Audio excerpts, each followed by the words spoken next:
મારું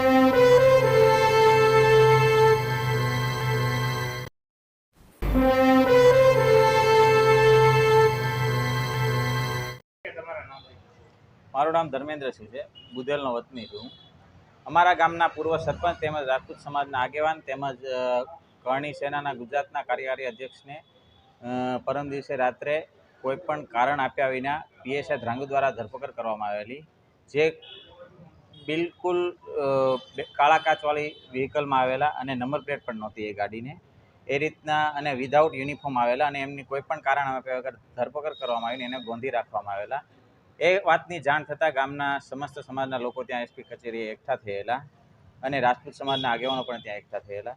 ત્યાં જ્યારે પીએસઆઈ સાહેબને પૂછવામાં આવેલું કે કયા કારણોસર તમે ભવાનીસિંહ મોરીની ધરપકડ કરી છે, તો એમની પાસે કોઈ પ્રત્યુત્તર નહોતો અને અમારા સમાજના આગેવાનો તેમજ ગામના આગેવાનો દ્વારા ગામના આગેવાનોને પીએસઆઈ દ્વારા ગેરવર્તન કરવામાં આવેલું. એટલે અમારી માત્ર એટલી જ અપીલને અરજ છે કે જો એક પૂર્વ સરપંચ હોય અને આવા પ્રતિષ્ઠિત વ્યક્તિ હોય એને જો આ રીતે ગોંધી રાખવામાં આવતા વગર કારણે, કોઈ પણ કારણ આપ્યા વગર, કોઈ પણ નોટિસ નહીં, વોરંટ વગર જો આ રીતે એની ધરપકડ કરવામાં આવતી હોય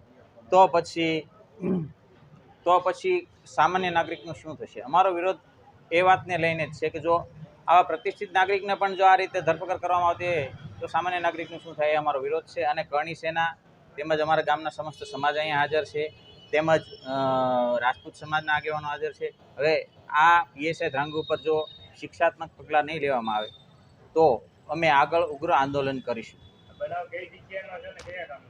બુધેલ ગામનો જ બનાવ છે. બુધેલ ગામ ત્યાં ટોપસી લોર્ડ્સ હોટલ પાસે આવીને એ લોકોએ ભવાનીસિંહ મોરીને આંતરીને કોઈ પણ નંબર પ્લેટ વગરના વ્હીકલમાં આવીને યુનિફોર્મ વગર આવીને એમની ધરપકડ કરવામાં આવેલી હતી.